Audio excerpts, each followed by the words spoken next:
di setiap wilayah kekuasaan kerajaannya. Sistem perundangan atau kanun adalah pencapaian terbesar Sulaiman Al-Qanuni bin Salim. Dari sinilah nama Al-Qanuni menjadi bagian dari identitas beliau. Selain itu, ilmu pengetahuan dan sastra begitu maju, diikuti oleh perkembangan arsitektur dan pembangunan.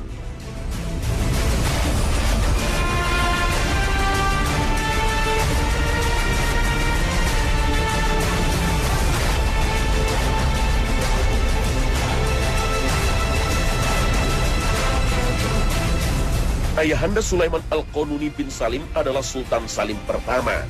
Ibu beliau bernama Hafsah. Sultan Sulaiman Al-Qanuni bin Salim lahir di kota Trabzon tahun 900 Hijriah. Trabzon adalah sebuah kota di pinggiran Laut Hitam.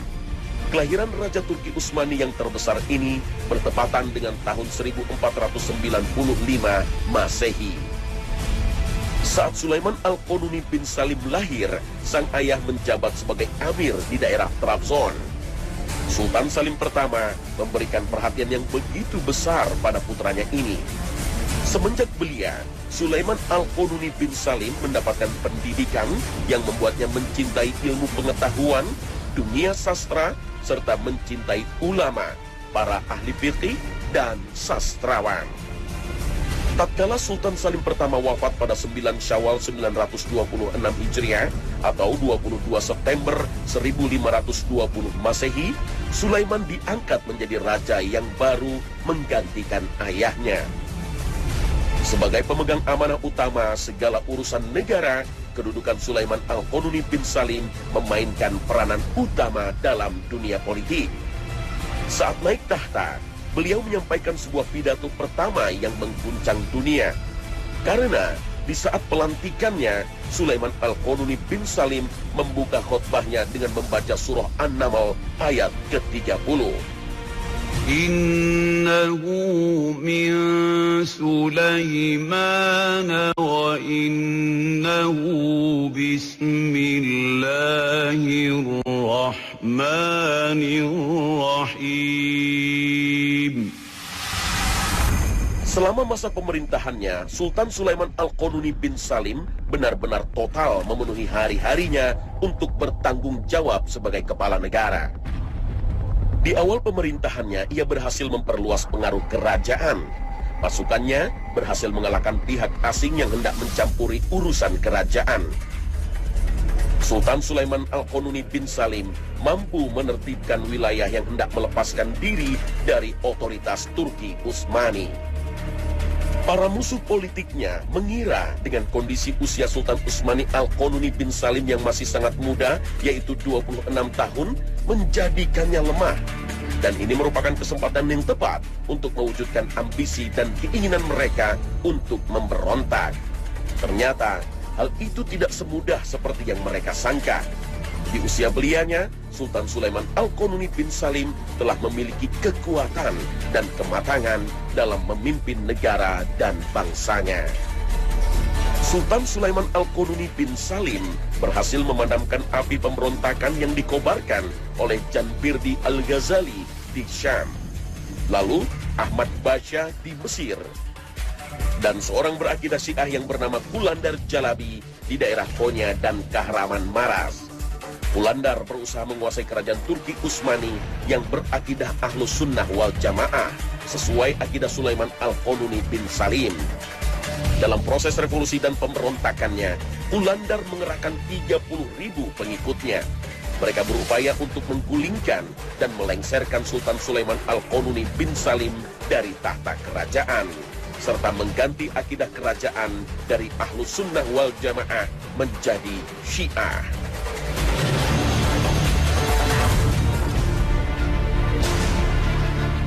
Pada masa pemerintahan Sultan Sulaiman Al-Qanuni bin Salim, terjadi beberapa kali peperangan.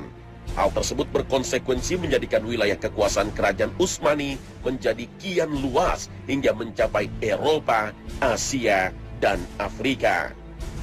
Pada tahun 927 Hijriah atau 1521 Masehi, pasukan kerajaan Turki Utsmani berhasil menguasai wilayah Belgrad yang saat ini menjadi ibu kota negara Serbia. Dan di tahun 935 Hijriah atau tahun 1529 Masehi, pasukan Turki Utsmani mengepung kota Vienna yang saat ini menjadi ibu kota Austria. Sayangnya dalam 2 kali kesempatan, pasukan sang sultan tidak berhasil menguasainya. Hasil gemilang baru terlihat ketika menguasai Budapest yang saat ini menjadi ibu kota Hungaria. Pasukan sang sultan berhasil menguasai Budapest dan menjadi salah satu provinsi di bawah wilayah kerajaan Turki Utsmani. Di kawasan benua Asia, Sultan Sulaiman Al-Qanuni bin Salim menghadapi 3 kali peperangan besar dengan negara berakidah Syiah, yaitu kerajaan Safawi dari bangsa Persia.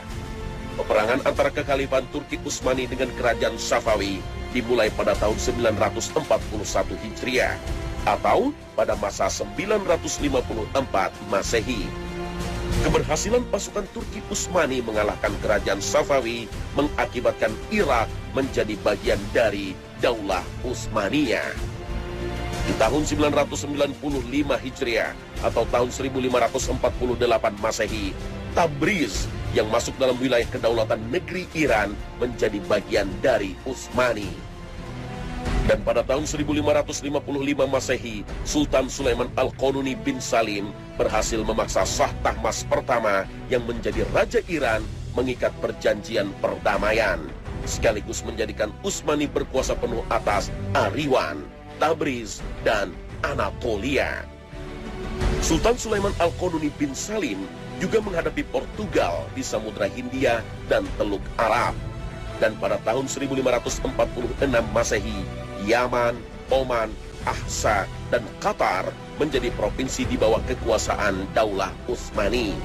Penguasaan wilayah ini menyebabkan semakin kecilnya pengaruh Portugal di Timur Tengah. Di benua Afrika, utamanya negara Libya, sebagian besar Tunisia, Eritrea, Djibouti, dan Somalia menjadi bagian wilayah Turki Utsmani di masa pemerintahan Sultan Sulaiman Al-Qanuni.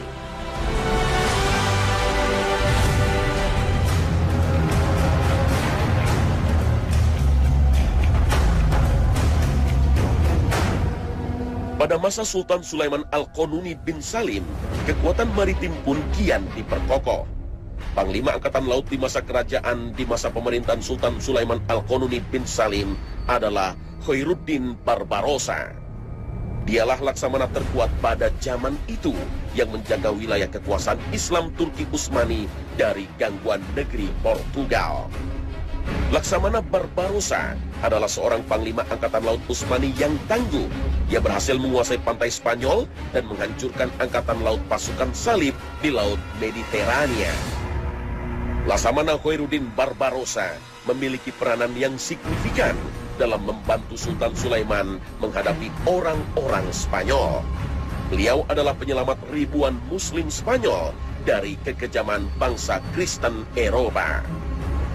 Pada tahun 935 Hijriah atau 1529 Masehi, kapal-kapal laut Utsmani diberangkatkan menuju pesisir Spanyol untuk mengangkut sekitar 7.000 Muslim Spanyol. Mereka berstatus sebagai buruan pemerintah Kristen Spanyol. Muslim Spanyol di masa itu, jika tidak dibunuh, akan dipaksa memeluk Kristen. Jika menolak, mereka akan menjadi budak.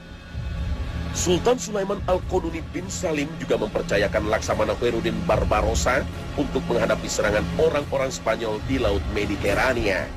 Dalam perang ini, Spanyol menderita kerugian yang sangat besar karena kalah dalam pertempuran tersebut. Dan penderitaan terbesar aliansi Kristen adalah dalam Perang Preveza pada tahun 1538 Masehi. Laksamana Khairuddin Barbarossa juga berperan dalam kerjasama militer dengan Perancis saat membebaskan kota Nice pada tahun 1543 Masehi. Hasil dari kerjasama ini menjadikan Utsmani memiliki kekuasaan atas kota pelabuhan Toulon, dan kota Toulon pun menjadi basis militer dan pelabuhan kerajaan Utsmani di Laut Mediterania bagian barat. Kekuasaan Utsmani kian meluas hingga mencapai Laut Merah. Sultan Sulaiman Al-Qanuni bin Salim berhasil mengusir orang-orang Portugal dari wilayah tersebut. Di Afrika, negeri Habasyah pun menjadi bagian dari Utsmani. Jalur-jalur perdagangan antara Asia dan dunia barat melewati wilayah negara Islam Turki Utsmani.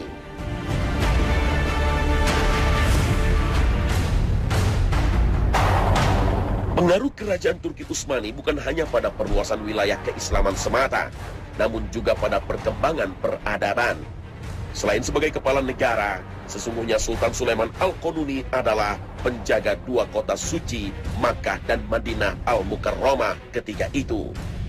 Tak heran jika torehan karya anak bangsa Turki Utsmani masih bisa kita temui pada bentuk arsitektur Masjidil Haram dan Masjid Nabawi saat ini. Sang Sultan yang menjadi sosok pemimpin bangsa adalah juga sosok yang mahir dalam bersyair, menulis kaligrafi, dan menguasai beberapa bahasa timur. Sultan Sulaiman Al-Qanuni juga suka dengan batu mulia, mendalami arsitektur dan konstruksi bangunan. Hal ini berdampak pada pembangunan di seluruh wilayah kerajaannya. Sultan Sulaiman Al-Qanuni membangun beberapa bangunan utama seperti benteng di Rhodes, Belgrad, dan wilayah Iran. Sultan Sulaiman Al-Qanuni juga membangun masjid-masjid di wilayah Aden, Yaman, dan Al-Qanatir Al-Khairiyah, Mesir, serta di berbagai penjuru wilayah Turki Utsmani, khususnya di Damaskus, Mekah, dan Baghdad. Sultan Sulaiman Al-Qanuni juga menunjukkan seni arsitektur pada bangunan-bangunan di ibu kota dan berbagai daerah. Seorang sejarawan yang bernama Jamaluddin Falih Al-Kailani mengatakan, masa kepemimpinan Sultan Sulaiman Al-Qanuni merupakan masa keemasan Daulah Utsmani, karena pada masanya Turki Utsmani menjadi satu-satunya negara adidaya di muka bumi dan memiliki dominasi kekuasaan di Laut Mediterania. Pada masa pemerintahan Sultan Sulaiman Al-Qanuni juga muncul arsitek-arsitek ulung dalam sejarah Islam. Salah satunya adalah Sinan Basha yang berperan besar dalam pembangunan kerajaan Turki Utsmani. Sinan Basha juga yang memberikan sentuhan khas akan arsitektur Utsmani, sehingga orang dengan mudah mengenal bangunan-bangunan Utsmani. Arsitek lainnya adalah Mimar Sinan. Ia membangun Masjid Sulaiman Al-Qanuni atau dikenal juga dengan Jami' As-Sulaimaniyah di Istanbul pada tahun 964 Hijriah atau 1557 Masehi. Masjid Sulaiman Al-Qanuni adalah salah satu bangunan terbaik yang dibangun oleh seorang arsitek Islam yang bernama Mimar Sinan.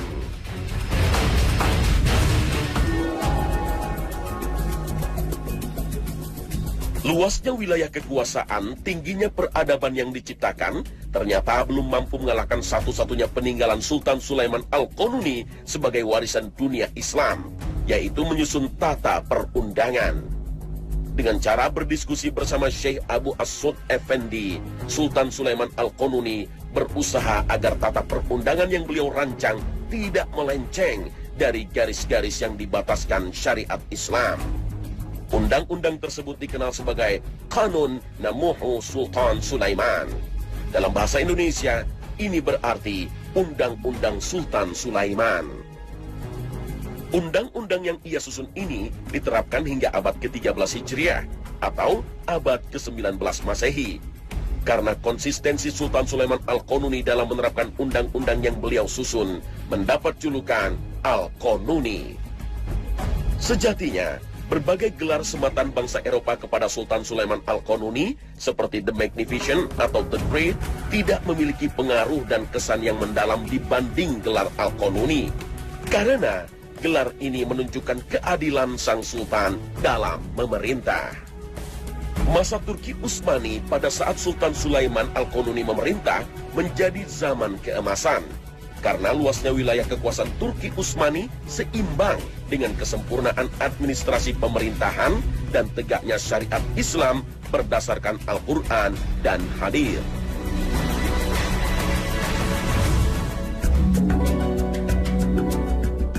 Di penghujung usianya, Sultan Sulaiman Al-Qanuni bin Salim menderita sakit artritis atau sakit pada persendian alias encok. Penyakit ini membuat beliau tidak mampu mengendarai kuda. dan Sultan Sulaiman Al-Qanuni bin Salim memiliki usia yang cukup panjang, hingga mencapai 74 tahun. Saat Sultan Sulaiman Al-Qanuni bin Salim mengetahui orang-orang Kristen Eropa berada di garis perbatasan negeri kaum muslimin, beliau tetap berdiri, berjihad, memimpin pasukannya. Padahal saat itu, beliau sedang menderita sakit yang cukup parah. Sultan Sulaiman Al-Qanuni bin Salim berangkat menuju Medan Laga pada tanggal 9 Syawal 973 Hijriah atau 29 April 1566 Masehi. Saat sampai di kota Sigetvar, Hungaria, sakit yang beliau derita pun bertambah parah. Para dokter kerajaan telah menasihati agar Sultan Sulaiman Al-Qanuni bin Salim tidak berangkat ke medan jihad. Para dokter berharap sakit yang beliau derita dapat sedikit reda, bahkan sembuh total. Namun, Sultan Sulaiman Al-Qanuni bin Salim menjawab nasihat dokter dengan jawaban yang diingat oleh sejarah. Aku lebih senang wafat dalam keadaan berjihad di jalan Allah. Sultan Sulaiman Al-Qanuni bin Salim pun mengepung kota Sigetvar. Setelah 2 minggu mengepung, pasukan Islam mampu mencapai garis depan dan pertempuran pun pecah. Cuaca yang dingin dan kekuatan besar Kristen serta semangat tinggi mereka untuk mempertahankan benteng menjadikan perang itu sebagai perang terberat yang dihadapi umat Islam. Peperangan dan pengepungan terus berlangsung hingga genap 5 bulan. Kekhawatiran kaum muslimin pun kian meningkat karena sulitnya menaklukkan benteng Sigetvar ini. Di sisi lain, sakit Sultan Sulaiman Al-Qanuni bin Salim bertambah parah dan ia merasakan bahwa ajalnya telah dekat. Sultan Sulaiman Al-Qanuni bin Salim pun merendahkan dirinya kepada Allah Ta'ala. Beliau berkata, "Ya Allah, penguasa sekalian alam, berilah kemenangan kepada hamba-hambamu umat Islam. Tolonglah mereka dan berilah nyala api pada orang-orang kafir ini." Allah Ta'ala mengabulkan doa Sultan Sulaiman. Salah satu peluru meriam umat Islam menghantam gudang mesiu pasukan kafir. Ledakan dahsyat pun terjadi. Benteng bangsa Kristen pun jebol. Umat Islam pun menyerang habis-habisan. Dan pada akhirnya bendera Sulaimaniyah berhasil berkibar di puncak benteng. Betapa gembiranya Sultan Sulaiman Al-Qanuni bin Salim dengan kemenangan tersebut. Beliau memuji Allah atas nikmat yang agung ini. Lalu Sultan Sulaiman Al-Qanuni bin Salim berkata, "Sekarang, selamat datang wahai kematian. Selamat datang kebahagiaan, kemenangan, dan semoga menjadi kemenangan yang abadi. Berbahagialah jiwa yang ridha dan diridhai, yaitu mereka yang Allah ridhai dan mereka juga ridha kepada Allah." Sultan Sulaiman Al-Qanuni bin Salim wafat pada tanggal 20 Safar 974 Hijriah atau 5 September 1566 Masehi. Putra mahkota Sultan Salim II mendapatkan kabar wafatnya Sultan Sulaiman Al-Qanuni bin Salim dari Muhammad Pasha. Sultan Salim II berangkat menuju Sigetvar untuk menjemput jasad sang ayah.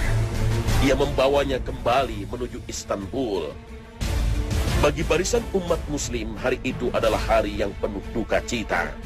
Umat Islam merasakan kesedihan dan kehilangan yang sangat mendalam.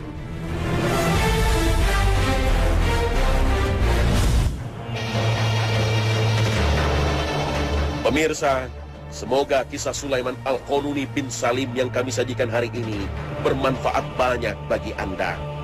Mengenal sosok Sulaiman Al-Qanuni bin Salim sebagai pribadi yang menghamba kepada Allah semata. Namun janganlah Anda tertipu, karena hingga saat ini kaum kafir berusaha membolak-balikan sejarah dengan menebarkan kepalsuan sosok pahlawan-pahlawan besar muslim. Inilah kisah sebenarnya dari Sulaiman Al-Qanuni bin Salim, seorang raja masyhur yang berjasa besar bagi perkembangan peradaban Islam.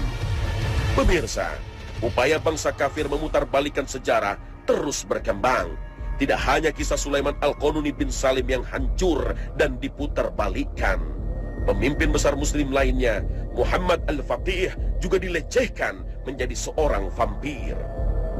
Bahkan, kisah Nabi Nuh alaihissalam mendapatkan perombakan sehingga menjadi sebuah film fiksi yang jauh dari kisah nyata, tidak sesuai dengan Al-Quran.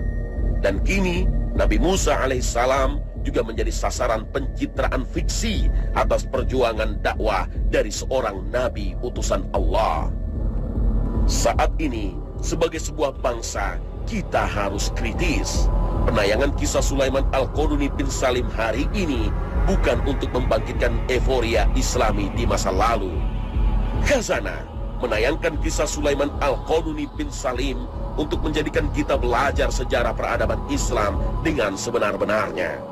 Bukan dari sebuah tayangan fiksi yang berniat melecehkan dan merendahkan perjuangan seorang pejuang agama Allah. Pemirsa, sudah saatnya kita memilih referensi yang tepat agar belajar sesuai dengan maknanya, yaitu sebagai sebuah pelecut semangat agar kejayaan di masa lalu mampu terwujud di masa depan.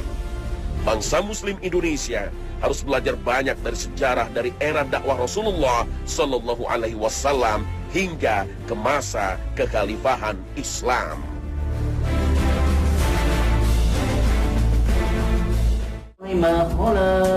Semoga tayangan kami hari ini mampu melengkapi wawasan Islami Anda, sehingga jalan kehidupan Anda sesuai dengan prinsip Al-Quran dan Hadits menjadi semakin terang.